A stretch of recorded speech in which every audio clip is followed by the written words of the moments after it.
Hello guys, இந்த வீடியோவில் நம்ம வந்து பழமொழி 400 ஆல்ரெடி 365 வரைக்கும் பார்த்துருப்போம். ஸோ இதில் வந்து கம்ப்ளீட் பண்ண போகிறோம். ஓகேவா, 400ஐயும் முடிக்க போகிறோம். So final part. ஓகேவா. ஸோ மூத்தார் வாய் சொற்கள் அப்படிங்கிறது 365வது பழமொழி நமக்கு கொடுத்துருப்பாங்க. மூத்தோரான பெரியோர்கள்ட்ட அறிவுரைகள் இதெல்லாம் வந்து நம்ம என்ன பண்ணுவாங்க அப்படின்னா, ஒருவன் தானாகவே செய்ய விரும்பாத நல்ல காரியங்களை செய்யுமாறு செய்யும். ஓகேவா, நம்ம பெரியவங்களோட அறிவுரையை கேட்டோம் அப்படின்னா, அப்போது செயல் வேண்டா நல்லன செய்விக்கும், தீய செயல் வேண்டி நிற்பின் விளக்கும், இகழ்வேந்தன் தன்னை நலிந்து தனக்குறுதி கூறலால் முன்னின்னா மூத்தார் வாய் சொல் அப்படிங்கிறது. அப்போது நம்ம பெரியவங்களோட கேட்டோம், அவங்க அறிவுரையை கேட்டு நடந்தோம் அப்படின்னா தேவையில்லாத தீய செயல்களை செய்ய மாட்டோம், நல்ல செயல்களையே செய்வோம் அப்படிங்கிறது. அப்போ நம்ம செய்கிறதுனால இன்பமான செயல்கள் வந்து நமக்கு கிடைக்கும் அப்படிங்கிறத தான் சொல்லியிருப்பாங்க. அப்போ நமக்கு மூத்தோர் வாய் சொற்கள் எப்படிப்பட்டது அப்படின்னா, முன்னின்னா மூத்தோர் வாய் சொல் அப்படிங்கிறது சொல்லியிருக்காங்க. ஸோ நெக்ஸ்ட் பார்த்தீங்க அப்படின்னா, புறங்கூறுவார் இயல்பு அப்படிங்கிறது. அப்போது புறம் கூறுறது, நம்ம இருக்கும்போது நம்மக்கிட்ட ஒன்று பேசுகிறது ஒன்று, நமக்கு பின்னாடி போயிட்டு பேசுகிறது ஒன்றா இருக்கும் இல்லையா. அப்போது அதை தான் பிறரால் தாம் தாக்கப்படுகின்ற பொழுதிலே அவருடைய சொந்தக்காரரை போல் அவரை நல்லா என்ன பண்ணுவோம், நம்ம பார்க்கும்போது நம்மளை வந்து நல்லா புகழ்ந்து பேசிட்டு நமக்கு பின்னாடி போயிட்டு புறங்கூறி நம்மளை பேசுவாங்க இல்லையா. ஸோ அதை தான் சொல்லியிருக்காங்க. போல்தில் தமரே போல். தமர் அப்படின்னா என்ன மீனிங்னு நமக்கு தெரியும். ஸோ என்ன மீனிங் அப்படிங்கிறத கீழே கமெண்டில் சொல்லுங்கள். தமரே போல் நன்குரைத்து போக்குற்ற போல்தில் புறநழியி மேன்மைக்கண் நோக்கற்றவரை பழித்தலன் என்னானும் மூக்கற்ற தற்கில் பழி அப்படின்னு சொல்லிட்டு.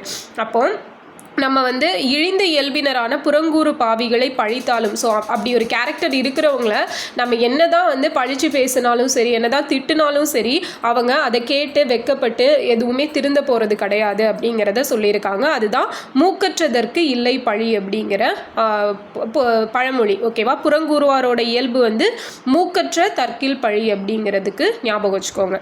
அடுத்தது சோம்பனை ஏவிய காரியம் முடியாது. ஸோ ஒருத்தர் வந்து சோம்பேறியாக இருக்கிறான் அப்படின்ட்டா அவனை ஒரு செயலை செய் அப்படின்னு சொல்லிட்டு நம்ம என்ன தான் சொன்னாலும் என்ன பண்ண மாட்டான், அவன் அதை செய்யவே மாட்டான். ஓகேவா, அப்போது ஒரு தொழிலை செய்கிறதுக்கும் நம்ம அந்த செயலை இவனால் செஞ்சு முடிக்க முடியும் அப்படின்னு சொல்லிட்டு நமக்கு தெரியும், இவங்க கிட்ட கொடுத்தா இதை வந்து செஞ்சு முடிச்சிருவாங்க அப்படின்ட்டு. அப்படிப்பட்டவங்களுக்கு தான் அந்த செயலை வந்து கொடுக்கணும் அப்படின்னு சொல்லிட்டு சொல்லியிருப்பாங்க. மடியை வியங்கொள்ளின். ஸோ மடி அப்படின்னா சோம்பல்.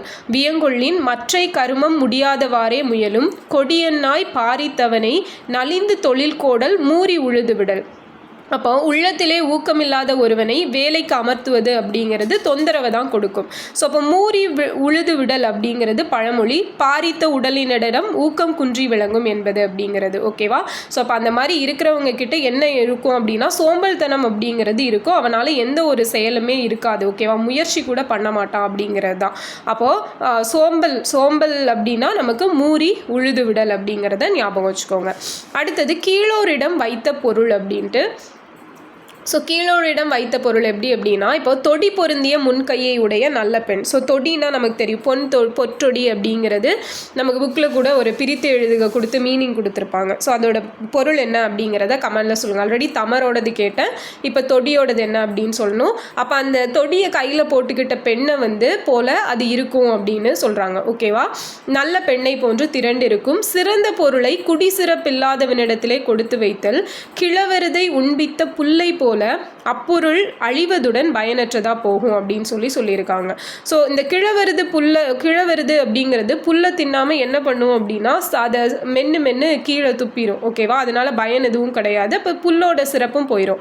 அது போல தான் பொருளை ஒரு நல்ல பொருளை வந்து அதை யூஸ் பண்ணுறவங்க கிட்ட தான் கொடுக்கணும். ஸோ கொடுக்காம தேவையில்லாத ஒருத்தங்கிட்ட கொடுத்துட்டோம் அப்படின்னா அது வேஸ்ட்டாக போகும். ஓகேவா, அப்போ பொருளை திரண்ட பெண்ணுக்கு ஓமித்தது இதன் சிறப்புன்னு சொல்லியிருப்பாங்க. மூரியை தீற்றிய புல் அப்படிங்கிறது. ஓகேவா, கீழோரிடம் வைத்த புல் அப்படிங்கிறது அதான் மூரி அப்படின்னா கீழோர். ஓகேவா, ஸோ இங்கேயே நம்ம பார்ப்போம் மூரி உழுது விடல். ஸோ அந்த மாதிரி சோம்பல் தனம் உள்ளவன், கீழ் இது இருக்கிறவன், ஸோ அவனை தான் மூரி அப்படின்னு சொல்லிட்டு சொல்லுவாங்க. மூரினா நமக்கு இன்னொரு மீனிங்கும் இருக்கும், காளை அல்லது எருது. ஓகேவா, நோட் பண்ணி வச்சுக்கோங்க, கேட்கலாம். மூரி அப்படின்னா என்ன, காளை, அப்படி இல்லைன்னா எருது அப்படிங்கிற ஒரு பொருளும் இருக்குது. ஓகேவா, இன்னொன்று பார்த்தோம் அப்படின்னா பெருமை, வலிமை. ஸோ இதுவும் மூரியோட பொருள். அப்போ இந்த இடத்துல நம்ம காளை எருதை அப்படிங்கிறத எடுத்து மூரி உழுது விடல் அப்படிங்கிறது பழமொழி சொல்லியிருக்காங்க இல்லையா. அப்போ அந்த காளை உழுது எடுக்கும் அப்படிங்கிறது மாதிரிப்பட்டது. அண்ட் மூரியை தீற்றிய புல்னா அந்த எருதுகிட்ட கொண்டு போய் வச்ச புல் அப்படிங்கிறது. ஓகேவா, நெக்ஸ்ட் அந்தரங்க விரோதிகள் விரோதிகள் அப்படின்னு எடுத்துட்டோன்னா இம்மையிலே ஏற்படுவதான பழிச்சொல்லையும் மறுமையிலே அனுபவிக்க வேண்டியதான பாவத்தையும் நினைத்ததும் தம்மை விட்டு நீங்காதவராக உட்பகை கொண்டு உறவினர் போல வாழ்ந்தவர்கிட்ட அதை உணர்ந்தவர் தாமும் செம்மையாக பகையை மேற்கொண்டு அவர் பால் சேராது ஒதுங்கி இருப்பவர்கள் கெட்டவர்களோ அப்படின்னு சொல்லியிருப்பாங்க. இப்போ ஒரு பாவம் செய்கிறாங்க, அவங்க கூட இருந்தால் நமக்கும் அந்த பாவம் தான் வந்து சேரும் அப்படிங்கிறதுக்காக அவங்கள விட்டு நீங்கி இருந்தால் கெட்டவங்க அப்படின்னு எல்லாம் சொல்ல மாட்டோம். ஸோ அவர்களே அறிவுடையவர்கள். மாய்மால கண்ணனாக இருப்பதை விட குருட்டு கண்ணே பெரிதும் நன்மை அப்படின்னு சொல்கிறாங்க. ஒரு மாயமான ஒரு வாழ்க்கையை வாழ்கிறதுக்கு எனக்கு எதுவுமே தெரியல அப்படிங்கிற மாதிரி இருந்துட்டு போயிட்டா நல்லது அப்படின்னு சொல்கிறாங்க. அப்போ இம்மை பழியும் அருமைக்கு பாவமும் தம்மை பரியார் தமரா எடைந்தவரின் செம்மை பகை கொண்டு சேராதார் தீயரோ மைப்பின் நன்று குருடு. ஓகேவா? அதாவது அந்த மாயாஜாலமாக ஒரு கண்ணை கொண்டிருக்கிறத விட குருடாக இருக்கிறது பெட்ரு அப்படின்னு சொல்கிறாங்க. அதான் மைப்பின் நன்று குருடு. அப்போ அந்தரங்க விரோதிகள் அப்படின்னா அந்தரங்கம் பார்க்க முடியாதது இல்லையா? அப்போ குருடு அப்படிங்கிறத ஞாபகம் வச்சுக்கோங்க. ஸோ அப்போது 365 370 வரைக்கும் ஒரு தடவை சொல்கிறேன், பார்த்துக்கோங்க.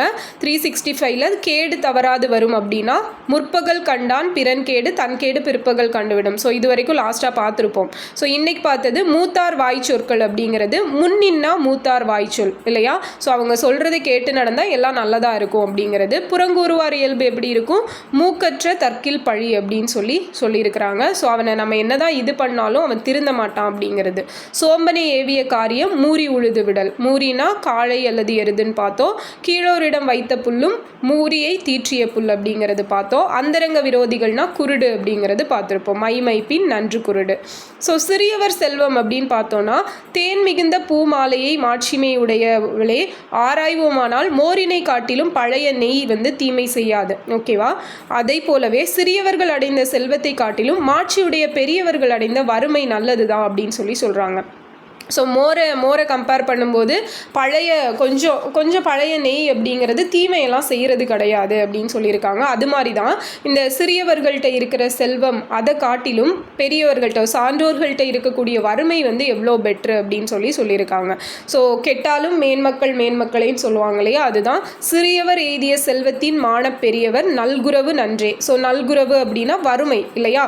அப்போ அவங்க சிறியவங்க கிட்ட இருக்கிற செல்வத்தை விட பெரியவங்க கிட்ட இருக்கிற வறுமை நல்லது. தெரியின் மதுமயங்கு பூங்கோதை மாநிலாய் மோரின் முதுனை தீதாகலோயில். ஓகேவா? மோரை விட பழமையான நெய் அப்படிங்கிறது தீங்கு கிடையாது அப்படிங்கிறத சொல்லியிருக்காங்க. அப்போது சிறியவர்கள் செல்வம் அப்படிங்கிறத நமக்கு மோர் நெய் கூட ஒப்பிட்டு சொல்லியிருக்காங்க. செயலை திறமுடன் செய்தல். ஸோ தான் செய்ததற்கு தனக்குள்ள திறமைகளையும் வசதிகளையும் ஆராய்ந்து தனக்கு அந்த வேலையிலே துணையாக அமைப்பவர்களையும் அப்படியே ஆராய்ந்து ஸோ அப்போ அதற்கு செய்வதற்கான செயல்களை செய்வார்கள் அறிவுடையோர். அப்படி இல்லாமல் தான் ஒன்று நினச்சிட்டு யாதானும் ஒரு காரியத்தை செய்த விடத்து அந்த செயலும் யாதோ ஒன்றாக முடிந்து போமே அல்லாமல் முறையாக முடிந்து பெறுவது பயனில்லை. ஸோ கரெக்டாக நம்ம செய்ய வேண்டியதை செய்ய வேண்டிய முறையில் செஞ்சு செய்ய வேண்டியவங்க கூட சேர்ந்து செஞ்சால் மட்டும்தான் அது கரெக்டாக முடியும். இல்லைனா அதை செய்கிறதுல ஏனோ தானோ அப்படின்னு செஞ்சோன்னா அதில் எந்த ஒரு யூஸும் இருக்காது அப்படிங்கிறத சொல்லியிருக்காங்க. அப்போது தற்றூக்கி தன் துணையும் தூக்கி பயந்தூக்கி மற்றவை கொள்வ மதிவல்லார் அற்றன்றி யாதானும் ஒன்று கொண்டு யாதானும் செய்தக்கால் யாதானும் ஆகிவிடும். ஓகேவா? ஸோ அப்போ அந்த மாதிரி நம்ம கரெக்டாக சூஸ் பண்ணி செய்யாமல் விட்டோம் அப்படின்னா அது வந்து ஏதோ ஒன்று ஏனோ தானோ அப்படின்னு சொல்லி ஒரு கடமைக்கு செஞ்ச மாதிரி ஆயிரும். அதில் பயன் இல்லை அப்படிங்கிறது சொல்லியிருக்காங்க. அப்போ யாதானும் ஒன்று கொண்டு யாதானும் செய்தக்கால் யாதானும் ஆகிவிடும் அப்படிங்கிறது பழமொழி. செயலை திறமுடன் செய்தல் அப்படிங்கிறதுக்கு. எதிர் நிற்பவரே வீரர். ஸோ நூக்கி அவர் வெளினும் தாம் வெளினும் வெஞ்சமத்துள் தாக்கி எதிர்ப்படுவர் தக்கவர் அக்தன்றி காப்பின் அகத்திருந்து காய்வார் மிக உரைத்தல் யாப்பினுள் அட்டிய நீர். ஸோ எதிர்த்து போரிடாமல் கோட்டைக்குள்ளேயே அடைஞ்சு இருக்கிறவங்க வந்து பகைவரோட வலிமையை அதிகமாக்குபவரே அப்படிங்கிறது தான் கருத்து. ஸோ நம்ம எதிர்த்து போரிட்டால் தான் அவனோட எவ்வளோ வலிமையாக இருந்தாலும் அந்த வலிமை கொஞ்சம் வந்து கொஞ்சம் அவன் பேஸ்மெண்ட் வந்து வீக் ஆகும். ஓகேவா? ஸோ நம்மளை எதிர்த்து போரிடுறான் அப்படின்னு சொல்லிட்டு அவனுக்குள்ளேயே என்னதான் வலிமையாக இருந்தாலும் ஒரு இது வந்து இருக்கும், ஷேக்கிங் வந்து வரும். அப்படி இல்லாமல் நம்ம உள்ளே இருந்துட்டோம்னா அவனுக்கு இன்னும் வந்து வலிமை ஜாஸ்தி தான் ஆகும். அப்போ அவர் வீரரும் ஆகார் என்பது முடிவு. அப்போ யாப்பினுள் அட்டிய நீர் அப்படிங்கிறது பழமொழி. ஓகேவா?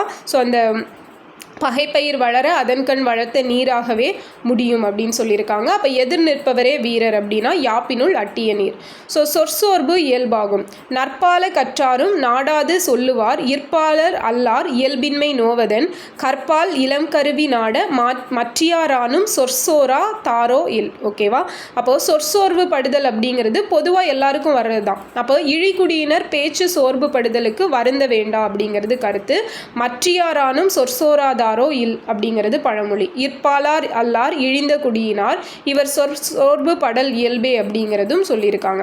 அதாவது இதில் என்ன அப்படின்னா, இப்போ நல்ல நூல்களை வந்து படிச்சுட்டோம், ஓகேவா, கற்றவரும் ஆராயாது சில சமயம் என்ன பண்ணிடுவாங்க, என்னதான் ஒரு நல்ல அறிவாக இருந்தாலும் நிறைய விஷயங்களை தெரிஞ்சிருந்தாலும் கோவத்தில் சட்டுன்னு சில வார்த்தைகளை வந்து விட்டுருவாங்க. ஸோ அப்படி இருப்பவும் நல்ல குடியில் பிறந்தவர் அல்லாதவரின் இயல்பற்ற தன்மையை குறித்து நொந்து கொள்வது எதற்காகவோ யாவேராயினும் சொல்லின்கண் சோர்வுபடாதவர் இல்லை அப்படின்னு சொல்லுங்க, அறிஞ்சுக்கோங்க அப்படின்னு சொல்லிடுறோம். ஸோ எப்படிப்பட்ட கேரக்டராக இருந்தாலும் எப்படிப்பட்டவங்களாக இருந்தாலும் அந்த ஒரு கட்டத்தில் வந்து அவங்க கண்டிப்பாக ஒரு பயம் தராத சொற்களை வந்து சொல்லிடுவாங்க. அது வந்து ஒரு ஹியூமன் நேச்சர் தான் அப்படிங்கிற மாதிரி சொல்லியிருக்காங்க. அண்ட் சொற்சோர்பு இயல்பாகும் அப்படின்னா மற்றியாரானும் சொற்சோராதாரோ இல். ஸோ யாராக இருந்தாலும் அப்படி சொல்லுவாங்க, அது வந்து இல்லாதவங்க அப்படிங்கிறது கிடையாதுன்னு சொல்லியிருக்காங்க. இன்பமும் சினமும். ஸோ தமனென்று இருநாழி ஈத்தவன் அல்லால் நமனென்று காயினும் தான் காயான் மண்ணே அவனிவன் என்றுரைத்து எள்ளி மற்றியாரே நமனையை நக்குபவர். ஸோ ஒரு முறை உதவினவன் தொடர்ந்து உதவினவராகவே இல்லை அப்படின்னு சொல்லி கோவப்படுறது தப்பு. ஸோ நமக்கு ஒரு கஷ்டம் இருக்கும், ஒரு இக்கட்டான சுச்சுவேஷனில் ஹெல்ப் பண்ணியிருப்பாங்க, ஸோ அவங்க திருப்பி திருப்பி நமக்கு ஹெல்ப் பண்ணுவாங்க அப்படின்னு சொல்லிட்டு நம்ம எதிர்பார்த்துருக்கக்கூடாது. ஸோ எதிர்பார்க்குறது மட்டும் இல்லாமல் அவங்க ஹெல்ப் பண்ணல அப்படிங்கிறதுக்காக கோவப்படக்கூடாது. ஸோ யாரே நமனையே நக்குபவர். நமனை அப்படிங்கிறது கோவிலில் தேவ உருவுக்கு முழு காட்டிய நெய். ஓகேவா? ஸோ இதில் என்ன அப்படின்னா, நமக்கு இப்போ இறை உருவத்துக்கு பக்தியுடன் நெய்முழுக்கு செய்வங்க கொஞ்சம் பேர். ஸோ அப்படி செய்தவர் பின்னொரு துன்பம் வந்தால் என்ன பண்ணுவாங்க, இறைவனையே வந்து இகழ்ந்து பேசி திட்டி, ஸோ எனக்கு ஒரு கஷ்டத்தை கொடுத்துட்ட நீ அப்படின்னு சொல்லிட்டு ரொம்ப மோசமாக பேசுவோம். ஸோ அப்போது இகழ்ந்து பேசி தான் முழுக்காட்டிய நெய்.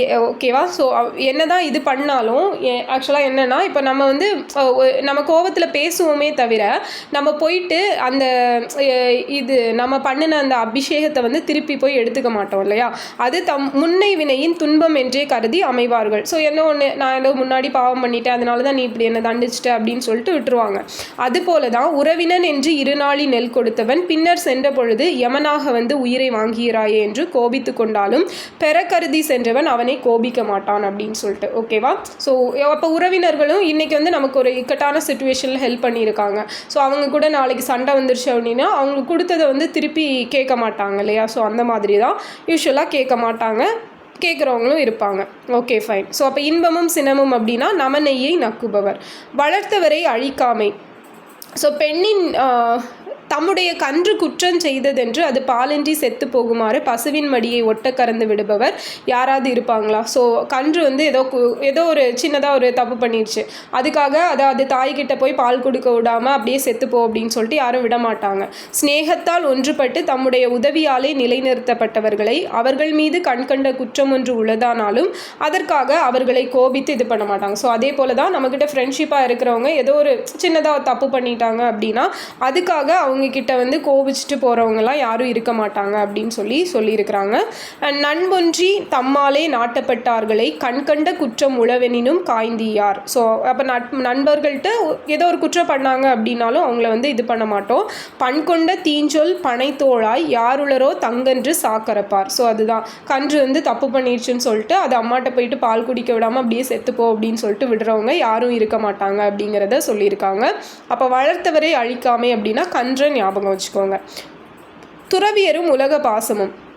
தம்முடைய சிறப்புடையதான சுற்றத்தினரையும் தாம் ஈட்டிய பொருட்களையும் கைவிட்டு துறந்தவர்கள் பின்னும் உலகியலில் பற்று உடையவர்களாயிருப்பது என்ன காரணமோ அப்படி இருப்பதுதான் யானை போய்வால் போகாதவாறு என்று சொல்லப்படும். ஓகேவா? அப்போது சிறந்த தன் சுற்றமும் செய்பொருளும் நீக்கி துறந்தார் தொடர்பாடு எவன் கொள். ஸோ தன்னுடைய தன்னை சுற்றி இருக்கக்கூடியவங்களையும் பொருட்களையும் விட்டுட்டு உலகியல் பற்றோடு இருப்பது என்ன காரணம் அப்படின்னு சொல்லி இது பண்ணால் அப்படி இருப்பது தான் யானை போய்வால் போகாதவாறு அப்படின்னு சொல்கிறாங்க. பெரிய பற்றுகள் சுற்றமும் பொருளும் அவற்றையும் விட்டவர் உடலிச்சையான சில பற்றுகளை கொண்டிருப்பதன் நிலைமையை நினைத்து கூறியிருக்காங்க அப்படின்னு சொல்லப்பட்டிருக்கு. ஓகேவா, யானை போய் வால் போகாவாறு. ஸோ பெரிய யானையே போயிருச்சு, ஆனால் அதோட வால் மட்டும் போகலை அப்படிங்கிற மாதிரி. ஓகே, பெரிய பெரிய ஆசைகளெல்லாம் விட்டாச்சு, சின்ன ஒரு இதனால இது ஆயிட்டிருக்குது அப்படின்னு சொல்லியிருக்காங்க. அறிவால் அறிஞரை கொல்லுதல்.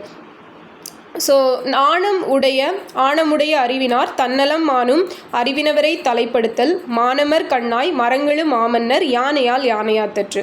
ஸோ அறிவாளரை வசப்படுத்த முடியுமே அன்றி அறிவற்றோரால் அறிவாளரை வசப்படுத்த முடியாது அப்படிங்கிறது கருத்து. அப்போ யானையால் யானையாத்தற்று. ஸோ இது வந்து நம்ம புக்லேயே இருக்கும், யானையால் யானையாத்தற்று அப்படிங்கிற பழமொழி. ஸோ அறிவால் அறிஞரை கொள்ளுதல். வரி வசூலிக்கும் முறை.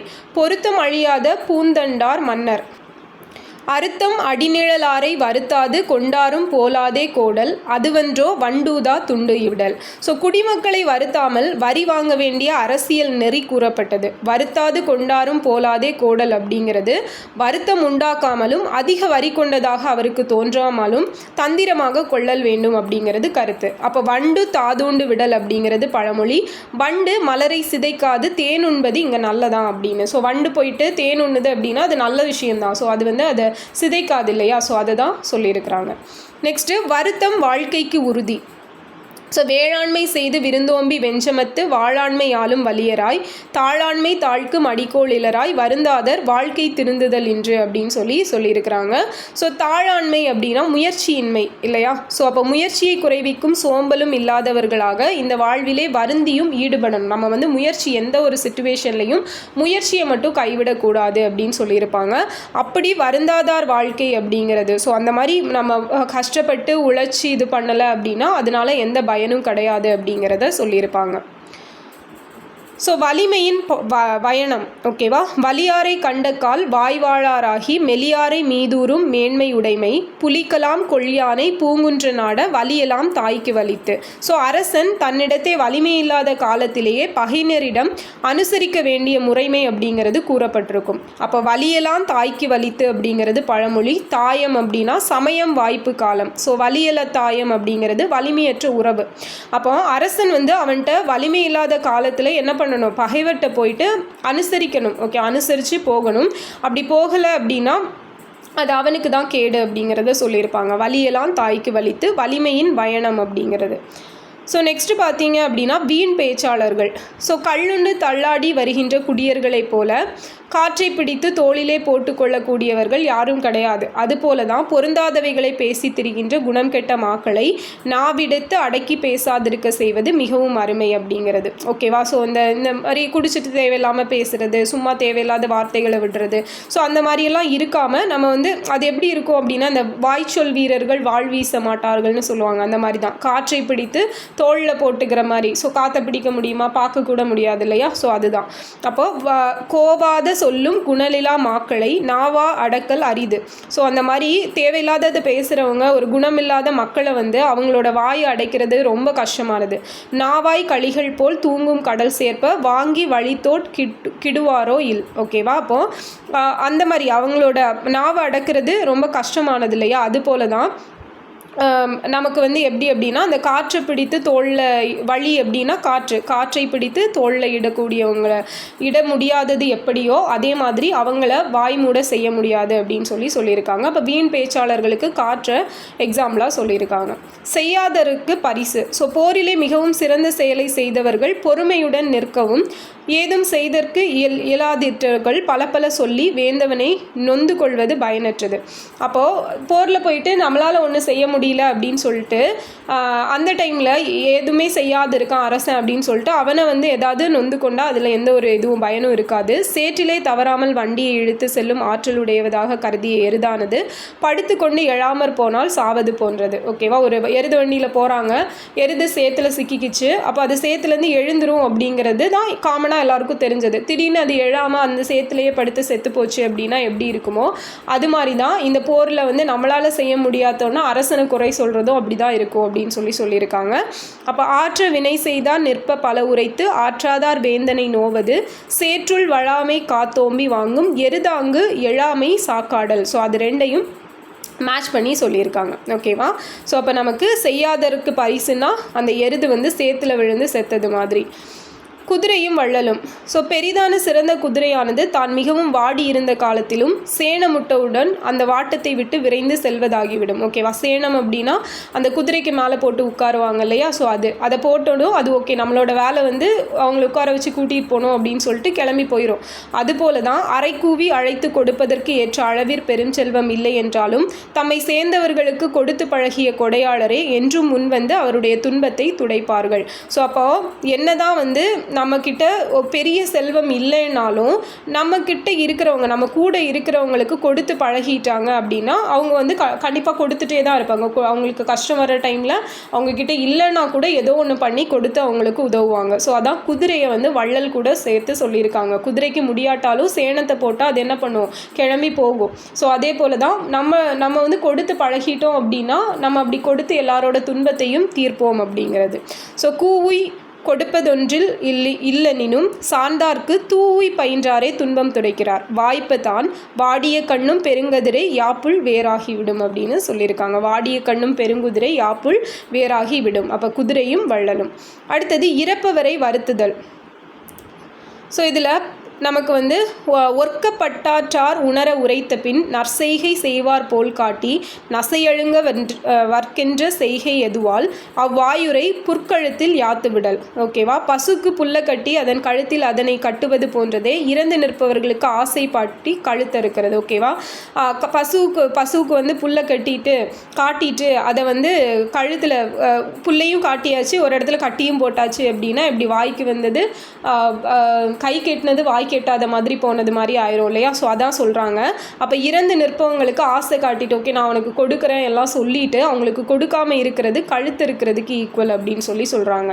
வாயுரை புற்கழுத்தில் யாத்து விடல் அப்படிங்கிறது பழமொழி. இறப்பவரை வருத்துதல் அப்படிங்கிறது இதுக்கு ஈக்குவலாக பசு வந்து புல்லை காட்டி சாப்பிட விடாமல் பண்ணுறது மாதிரிப்பட்டது அப்படின்னு சொல்லியிருக்காங்க. ஸோ நெக்ஸ்ட்டு வந்து மறவர் மாண்பு. இருக்கையல் உண்கண் இளையவளை வேந்தன் தருக்கென்றால் அன்றனையரு நேரார் செருவரைந்து பாழித்தோள் வட்டித்தார் காண்பாம் இனிதல்லால் வாழைக்காய் உப்புரைத்தல் இல். ஓகேவா? இதில் என்ன சொல்கிறாங்க அப்படின்னா ஸோ கயல் மீன் போன்று புரண்டு கொண்டிருக்கின்ற மையுடைய 2 கண்களை உடையவளான இவளின் இளமை பருவத்தை எனக்கு தருக அப்படின்னு சொல்லி வேந்தன் சொன்னால் அவளுடைய அண்ணன்மாரும் ஒப்புக்கொள்ள மாட்டார் இல்லையா? அப்போது போர்ப்பறையினை அரைந்து பனைத்த தம் தோள்களை தட்டி ஆர்ப்பரிப்பர். ஸோ ஓகே அந்த பொண்ணை வந்து எனக்கு கொடுத்துருங்க அப்படின்னு என்னதான் அரசனே வந்து கேட்டாலும் அவங்க அண்ணங்க வந்து கொடுக்க மாட்டாங்க. ஸோ போரில் பார்த்துக்கலாம் அப்படின்னு தான் நிற்பாங்க. இதனால் வரும் விளைவுகளை காண்போம் என்றனர். ஸோ வாழைக்காய் என்றும் இனிதாக இருப்பதல்லாது உப்பு உரைத்தல் என்பதில்லை. ஸோ வாழைக்காய் வந்து இனிப்பாக தான் இருக்கும், எப்பயும் உப்பாக இருக்காது அப்படிங்கிறது தான். அப்போது மன்னனே தன்னோட தங்கையை கேட்டாலும் அண்ணன் வந்து எதிர்த்து தான் நிற்பா அப்படிங்கிறது வந்து இந்த பழமொழி. வாழைக்காய் உப்புரைத்தல் இல்லை அப்படிங்கிறது மறவர் மாண்பு. அடுத்தது நட்பை மறந்தவர். ஸோ இது பார்த்தீங்க அப்படின்னா நமக்கு நன்கு அறிந்தவராக இருந்தும் அறியாதவரை போல நட்புக்கு பொருந்தாத செயல்களை செய்வார்கள் சிலர். அவரை நாமும் முன்னே அறிந்தவரை போலாது அவரை போலவே உள்ளத்தார் பிரிந்து அவரை ஒதுக்கிவிட வேண்டும். ஓகேவா? ஸோ அப்போ நம்மளும் அவங்கள மாதிரி அவங்கள ஒதுக்கிடணும். அப்படி செய்கிறது தான் ஒருத்தன் கைவிட்ட காலத்து அவனை போற்றாதானும் கைவிடுதலே அவன் செயலுக்கு நல்ல மருந்து அப்படின்னு சொல்கிறாங்க. கண்டறிவார் போலார் கிளியின்மை செய்வாரை பண்டறிவார் போலாது தாமும் அவரே போல் விண்டொரியை மாற்றி விடுதல் அதுவன்றோ விண்டற்கு விண்டல மருந்து. ஓகேவா? ஸோ அவங்க எப்படி நம்மக்கிட்ட ஆபத்து காலத்தில் நம்மக்கிட்ட ஹெல்ப் பண்ணாமல் நம்மளை இது பண்ணாங்களோ இக்னோர் பண்ணாங்களோ அந்த மாதிரி நம்மளும் அந்த நட்பை கைவிட்டுட்டு போகிறது தான் பெஸ்ட்டு அப்படிங்கிறத சொல்லியிருக்காங்க. விண்டற்க விண்டல மருந்து. ஓகேவா? நட்பை மறந்தவர். அடுத்தது புகழுடையவரை பழித்தல். ஸோ பரந்த திரளாரை பாசிமேல் இட்டு கறந்து மறைக்காலும் ஆமோ நிறந்தெழுந்து வேயிர் திரண்ட தோல் வேர்க்கண்ணாய் விண்ணியங்கும் ஞாயிற்றை கைமறைப்பாரில். ஸோ பொறாமையால் புகழுடையவரை பழித்து பேசுபவர் அப்படிங்கிறவர் சிறிது இது இருக்கிறவங்க, அவர்கள் செயல் தவறு அப்படிங்கிறது கருத்து. அப்போ விண்ணியங்கும் ஞாயிற்றை கைமறைப்பாரில். ஸோ விண்ணில் இருக்கக்கூடிய சூரியனை போயிட்டு நம்ம கையை வச்சு மறைக்க முடியுமா? முடியாது இல்லையா? அந்த மாதிரி தான் பொறாமையில் ஒருத்தன் பேசுகிறான் அப்படின்னா அவன் பேசிட்டு போட்டான், அது அவனோட குணம். ஸோ இதனால அவங்களோட புகழ் அப்படிங்கிறது என்னைக்கும் அழிஞ்சு போகாது அப்படிங்கிறத சொல்லியிருக்காங்க. அப்போ புகழுடையவர்களை பழித்தல் அப்படிங்கிறது சூரியனை கையை கொண்டு மறைக்க முடியாதது போன்றது அப்படிங்கிறது பழமொழி. ஸோ முதல் இன்றி வினை இல்லை. நாணின்றி ஆகாது பெண்மை. ஸோ பெண்மைக்கு நாணம் தான் வந்து ஒரு சிறந்த இது இல்லையா? அதே மாதிரி நயமிகு ஊனின்றி ஆகாது உயிர் வாழ்க்கை. ஸோ ஒரு நல்ல உணவு இல்லாமல் வந்து நமக்கு உயிர் வாழ்க்கை கிடையாது. பேணுங்கால் கைத்தின்றி ஆகா கருமங்கள். ஸோ அதுபோல் நமக்கு வந்து கைப்பொருள் இல்லாமல் எந்த செயல்களும் முடியாது. ஸோ காரிகையாய் வித்தின்றி சமபிரதம் இல். அப்போ வித்துவன இல்லாத காலத்தில் அதனால் வரும் விளைச்சலும் கிடையாதுன்னு சொல்லியிருக்காங்க. விதை இருந்தால் தான் விளைச்சல் வரும் இல்லையா? ஸோ அதுதான். அப்போ நாணம், வெட்கம் இல்லாத பெண்ணும் இல்லை, நல்ல உணவில்லாத வாழ்க்கையும் இல்லை, நல்ல ஒரு செயல்கள் இல்லாத பொருள் இல்லாமல் செயல்களை செஞ்சு முடிக்கிறதும் கிடையாது. அதே மாதிரி வித்து இல்லாமல் விதையும் விளைச்சலும் கிடையாது. முதலின்றி வினை இல்லை. ஓகேவா? ஸோ நெக்ஸ்ட்டு அவசரம் கூடாது. புரைய கலந்தவர் கண்ணும் கருமம் உரையின் வழுவா துவப்பவே கொள்க வரையக நாட விரையிர் கருமம் சிதையும் இடராய் விடும். நண்பரிடம் செய்து கொள்ளும் காரியத்தை கூட ஆற அமர முறையாக செய்து கொள்ள வேண்டும் அப்படிங்கிறது கருத்து. ஸோ அவசரப்பட்டால் என்ன ஆகும்? காரியம் கெட்டுரும். அதனால் எந்த விஷயத்துலையுமே அவசரப்படாமல் பொறுமையாக செயல்படணும். ஸோ அது நம்ம ஃப்ரெண்ட்ஸ் கிட்டே ஆகட்டும், ஃபேமிலி கிட்டே ஆகட்டும், ஸோ என்ன செஞ்சாலும் நம்ம பொறுமையாக தான் செஞ்சாகணும். அவசரமாக செஞ்சால் பதறிய காரியம் சிதறும் அப்படிங்கிறது தான் பழமொழி. விரையிர் கருமம் சிதையும் இடராய் விடும். அடுத்தது பசப்பு வார்த்தைகள். ஸோ தீப்பால் வினையினை தீரவும் அஞ்சாராய் காப்பாரை போன்றுரைத்த பொய்க்குறளை ஏப்பார் முன் சொல்லோ டொருப்படார் சோர்வின்றி மாறுபவே வில்லோடு காக்கையே போன்று. அப்போ தீயவர்களோட பசப்பு வார்த்தைகளுக்கு செவி சாய்க்காமல் அவங்களோட தொடர்பை என்ன பண்ணணும்? உடனே கட் பண்ணிடணும் அப்படிங்கிறது கருத்து.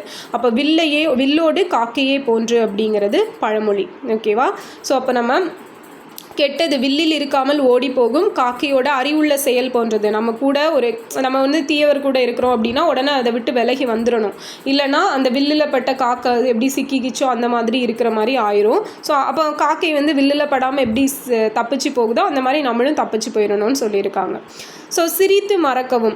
எய்தா நகைச்சொல் எடுத்துரைக்கப்பட்டவர் வைதார கொண்டு விடுவர்மன் அக்தால் புனர்பொய்கை ஊற விளக்கெளி கொண்டு தனக்கு நோய் செய்து விடல். ஸோ கேலியாக பேசும் பேச்சுகளை வைத்ததாக கொண்டு சொன்னவர் மேல் சினமும் பகைமையும் கொள்வது பேதமை. ஸோ நம்ம ஒரு விளையாட்டுக்காக சொல்லியிருப்போம், அதை போய் சீரியஸாக எடுத்துகிட்டு அவங்கக்கிட்ட அவங்கள நான் வந்து பழி வாங்கிடுவேன், இது பண்ணிடுவேன், அது பண்ணிடுவேன் அப்படிங்கிறது செய்கிறது ஒரு பேதமையான செயல் இல்லையா? அதே மாதிரி தான் விளக்கெளி கொண்டு தனக்கு நோய் செய்து விடல் அப்படிங்கிறது. அப்போது எலி விளக்கு கொண்டு ஏறி அதன் காரணமாக வீடே தீப்பற்றி தனக்கே ஆபத்தை செய்திரும். ஓகேவா? ஸோ அது மாதிரி ஈக்குவல். இப்படி குரங்குக்கு வாலில் தீ வச்சு விட்டால் அது வந்து வனத்தை சுற்றி ஃபுல்லாக எல்லாத்தையுமே வந்து அழிச்சிரும் இல்லையா? ஸோ அந்த மாதிரி தான் அதை தான் இப்படி சொல்கிறாங்க. விளக்கெளி கொண்டு தனக்கு நோய் செய்து விடல் அப்படிங்கிறது. ஸோ சிரித்து மறக்கவும். அடுத்தது பொருள் பேணாதவன். ஸோ முன்னை உடையது காவாது இகந்திருந்து பின்னைய தாராய்ந்து கொள்குறுதல் இன்னியல் மைத்தடங்கன் மாதராய் அக்தாதல் வெண்ணெய் மேல் வைத்து மயில் கொள்ளுமாறு. ஸோ கொக்கு தலையில் வெண்ணெய் வைத்து பிடிப்பது அப்படின்னு சொல்லுவாங்க. அப்போ இருக்கிறத விட்டுட்டு அதுக்காக வருந்தி திருப்பி வந்து வீணாக முயல்வது போன்றது அப்படின்னு சொல்லியிருக்காங்க. வெண்ணெய் மேல் வைத்து மயில் கொள்ளுமாறு அப்படிங்கிறது இதெல்லாம் நடக்காத விஷயங்கள் இல்லையா? அப்போது இருக்கிறத விட்டுட்டு திருப்பி நம்ம வேற ஒன்று செஞ்சிடும் அப்படின்னு இருக்கிறத விட்டுட்டு பறக்கிறது ஆசைப்படுறது அப்படின்னு சொல்லுவாங்க பழமொழி. ஸோ அதை தான் சொல்லியிருக்காங்க. வெண்ணெய் மேல் வைத்து மயில் கொள்ளுமாறு அப்படின்னு சொல்லிட்டு பொருள் பேணாதவனோட இயல்பு. அடுத்தது வலிய பகையே நல்லது. வன்பாட்டவர் பகை கொள்ளினும் மேலாயார் புண்பாட்டவர் பகை கோடல் பயமின்றி கண்பாட்ட பூங்களில் காணலன் தன் சேர்ப்ப வெண்பாட்டம் வெள்ளம் தரும். ஸோ தகுதியில் குறைந்தவங்கள்ட்ட பகையும் நம்மை அவருடைய தகுதி அளவுக்கு குறைத்து விடுதுமாதலால் ஸோ நம்ம என்ன பண்ணணும் அப்படின்னா அந்த மாதிரி வலிமையற்ற கோழைகளின் பகையை கொள்ளுதல் ஒரு நாளும் பயம் தராது அப்படின்னு சொல்லியிருக்காங்க. ஸோ ஒருத்தங்கிட்ட வலிமை இல்லை, அவன்கிட்ட போயிட்டு நம்மளோட வலிமையை காட்டணும் அப்படின்னு சொல்லிட்டு நம்மளோட இதை வந்து குறைச்சி அவன் லெவலுக்கு இறங்கி நம்ம அப்படி காட்டணும் அப்படிங்கிறது அவசியம் கிடையாது. ஸோ அதை தான் சொல்லியிருக்காங்க. அப்போது வலிமையற்ற கோழைகளின் பகையை கொள்ளுதலால் ஒரு பயனும் இல்லை அப்படிங்கிறது சொல்லப்பட்டிருக்கு. வெண்பாட்டம் வெள்ளம் தரும் அப்படின்னா வெள்ளம் பெருகி வர. ஸோ ஒரு குளிர்ந்த கடல் பருவமழையே அன்றி வெண்பாட்டம் ஆனாலும் வெள்ளம் பெருகி வர தவறுவதில்லை. ஓகேவா? சும்மா மழை பெஞ்சாலும் பருவமழை தவறி போயிட்டு மழை பெஞ்சாலும் கண்டிப்பாக வெள்ளம் அப்படிங்கிறது வரும். அதோட குணம் எப்பவும் மாறாது. ஓகேவா? ஸோ அதுதான் சொல்லியிருக்காங்க. வலிய பகையே நல்லது. ஸோ நம்ம பகை கொண்டாலும் நம்ம பகை கொள்றதுக்கு ஆள் இல்லை அப்படின்னா சும்மா இருந்துட்டு போயிடலாம். அதை விட்டுட்டு நம்மளை விட ரொம்ப வலிமையில் குறைஞ்சவங்க கிட்ட போயிட்டு பகை கொண்டு இது பண்ணுறது அப்படிங்கிறது பயனற்றது. ஓகேவா? அப்போது வெண்பாட்டம் வெள்ளம் தரும், அதான் பகைக்கு வந்து ஈக்குவல். ஸோ கீழ் மக்களின் தன்மை. குலத்து சிறியார் கலாந்தனி பாண்புக்கு விளக்குவார் மேலும் எழுதல் நிலத்து நிலையழுங்க வேண்டி புடைத்தக்கால் வெண்மா தலைகீழா காதிவிடல். ஸோ குதிரை ஏற்றம் அறியாதவன் குதிரையை பிறர் அடித்து ஓட்டின போது தலை குப்பர வீழ்வது போல கீழ்மகன் தன் கீழ்மை குணத்தால் தனக்கு நன்மை செய்பவனையும் பகைத்து கொள்வான் அப்படிங்கிறது கருத்து. வெண்பா தலைகீழாக காதி விடல் அப்படிங்கிறது பழமொழி. ஓகேவா? ஸோ குதிரை தெரியாதவன், குதிரை மேலே ஏறி ஓட்ட தெரியாதவன் குதிரையை மேலே ஏறி வந்துட்டு அடித்தான்னா அது ஓடுற ஸ்பீடில் தலைக்குப்புற விழுந்துருவான். ஓகேவா? அந்த மாதிரி தான் கீழ் குணம் உள்ளவங்க வந்து அவங்களுக்கு நன்மை செய்பவனையும் பகைச்சுப்பாங்க அப்படிங்கிறத சொல்லியிருக்காங்க. வெண்மா தலைகீழாக காதி விடல். ஸோ தக்கபடி நடக்க வேண்டும். செந்நீரார் போன்று சிதைய மதிப்பார்க்கும் பொய் நீரார் போன்று பொருளை முடிப்பார்க்கும் அந்நீரவர்க்கும் தக்காங்கு ஒழுகுபவே வெந்நீரில் தண்ணீர் தெளித்து அப்படின்னு சொல்லியிருக்காங்க.